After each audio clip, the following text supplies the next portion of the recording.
हरे कृष्णा। हमारे इस नवरात्रि विशेष कथा श्रृंखला में आप सबका स्वागत है। तो आज हम पहुंच गए हैं नवरात्रि के पर्व के दूसरे दिन, और ये दिन विशेष इसलिए भी है क्योंकि इस दिन देवी दुर्गा की द्वितीय स्वरूप माँ ब्रह्मचारिणी की पूजा अर्चना की जाती है। जैसा कि इस नाम से ही विदित हो रहा है, ब्रह्म का अर्थ है तपस्या और चारिणी का अर्थ है आचरण करने वाली स्त्री। देवी दुर्गा के यह द्वितीय स्वरूप तप को दर्शाता है जो भौतिक जगत के जीवों के लिए अत्यधिक आवश्यक है। परंतु देवी दुर्गा के यह नाम भला किस प्रकार पड़ा और देवी ब्रह्मचारिणी को प्रसन्न करने के लिए कैसे आराधना कर सकते हैं, देवी ब्रह्मचारिणी के लिए कौन सा विशेष मंत्र है, इन सभी प्रश्नों के उत्तर आज की हम इस वीडियो में देखेंगे। तो चलिए आरंभ करते हैं। माँ ब्रह्मचारिणी श्वेत रंग के वस्त्र धारण करती हैं। उनके दाएं हाथ में जगमाला और दाएं हाथ में कमंडलू शोभायमान है। भले ही माता श्वेत रंग के वस्त्र धारण करती है, लेकिन उनका मन पसंद रंग है लाल। अब हम उनकी विशेष पौराणिक कथा का श्रवण करेंगे। जैसा कि हमने अपने कल की कथा में सुना था, देवी पार्वती पर्वतराज हिमालय तथा उनकी पत्नी मेनका के घर में अवतरित हुई। सभी विद्याओं में पारंगत होने के कारण जब उनका विवाह का समय आया, तब नारद मुनि हिमालय को देवी पार्वती के होने वाले वर के विषय में बताते हैं और भगवान शिव की ओर संकेत करते हैं। नारद मुनि की आज्ञा को सिरोधार करते हुए राजा हिमालय अपनी पुत्री पार्वती के साथ भगवान शिव के पास जाते हैं और भगवान शिव से वह आग्रह करते हैं कि उनकी पुत्री को स्वीकार करें। भगवान शिव तो माता पार्वती को अपनी सेवा में स्वीकार कर लेती हैं, लेकिन उनकी ओर तनिक भी उन्मुख नहीं होते। यह देखकर देवतागण चिंतित हो जाते हैं। यदि ऐसा ही रहा तो महादेव तथा पार्वती का विवाह नहीं हो पाएगा।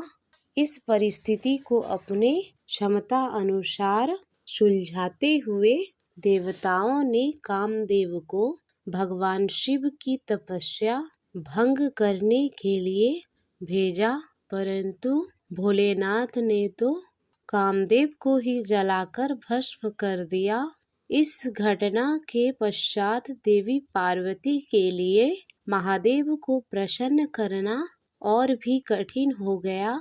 तब मुनिराज नारद ने देवी पार्वती को कठोर तपस्या करने के लिए का सुझाव दिया और उन्हें भगवान शिव के पंचाक्षर मंत्र यानी नमः शिवाय का जप करने के लिए कहा। अब तो पार्वती ने यह दृढ़ निश्चय किया, चाहे कुछ भी हो जाए, वह महादेव को अपने पति रूप में प्राप्त करके ही रहेंगी। अपने माता पिता की आज्ञा पाकर दो सखी जया और विजया के साथ देवी पार्वती गंगा नदी के उद्गम स्थल अर्थात गंगोत्री तीर्थ की ओर तपस्या करने के लिए चल पड़ी। वहां पहुंचकर एक रमणीय वन में देवी पार्वती ने एक वेदी के ऊपर बैठकर ऐसी विषम तपस्या आरंभ की जो बड़े बड़े ऋषि मुनि के लिए भी कठिन थी। ग्रीष्म ऋतु में वह अग्नि का गोला बनाकर दिन रात उसके बीच में बैठ बैठकर पंचाक्षर मंत्र का जप करती। वर्षा ऋतु में देवी पार्वती किसी चट्टान पर बैठकर मूसलाधार वर्षा में भीगती हुई रहती। शीत काल में निराकार रहते हुए अत्यंत ठंडे पानी में खड़े रहकर अर्थात किसी बर्फी चट्टान बैठकर तपस्या करती। इस प्रकार उन्होंने प्रचंड आंधी, कड़ाके धूप, सर्दी, मूसलाधार वर्षा और भीषण गर्मी का सामना किया, परंतु उनका मनोबल जरा भी नहीं डगमगाया। वह फलाहार करती तो कभी केवल पत्तों का सेवन करती। अपनी तपस्या को और कठिन बनाते हुए उन्होंने पत्तों का सेवन करना भी छोड़ दिया, जिनका इन कारण उनका एक नाम परना भी पड़ा। इस प्रकार दुष्कर तपस्या करते हुए 3000 वर्ष बीत गए और इस प्रकार की परम निष्ठावान कल्पनीय तपस्या करने कारण ही उनका नाम ब्रह्मचारिणी पड़ा। तो ये थी चैत्र नवरात्रि की दूसरे दिन माँ ब्रह्मचारिणी की दिव्य कथा।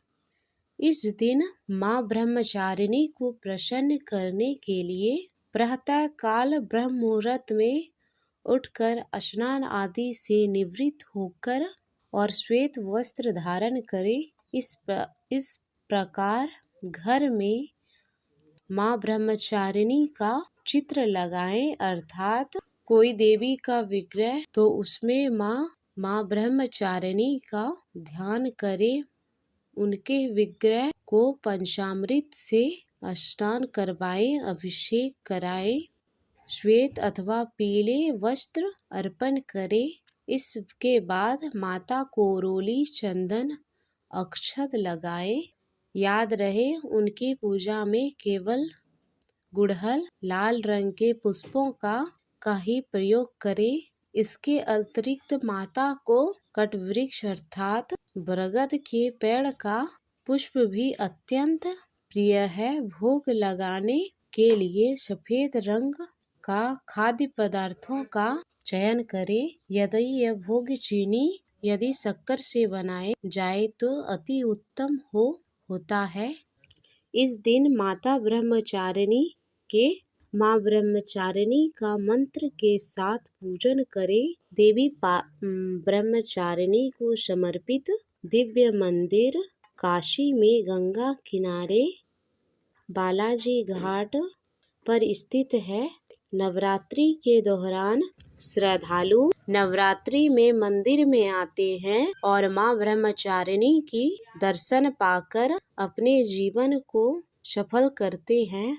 जो भी देवी के इस स्वरूप की आराधना करता है उन्हें साक्षात परम ब्रह्म की प्राप्ति होती है। माँ के दर्शन मात्र से श्रद्धालु को यश और कृति प्राप्त होती है। आप में से कई लोग इस नवरात्रि के 9 दिनों में कठिन तपस्या करने का संकल्प लेते हैं, लेकिन यह संकल्प तब तक फलीभूत नहीं होता जब तक माँ ब्रह्मचारिणी का आशीर्वाद प्राप्त न हो। तो चलिए आज हम माँ ब्रह्मचारिणी से यही प्रार्थना करते हैं कि वे हमें परम भगवान श्री कृष्ण से की प्रसन्नता के लिए तपस्या मार्ग पर चलाए और हमें यह शक्ति प्रदान करे कि हम साधना भक्ति के मार्ग का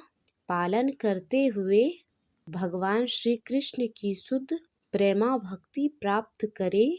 तो ये थे आज की चैत्र नवरात्रि के दूसरे दिन माँ ब्रह्मचारिणी की पौराणिक कथा।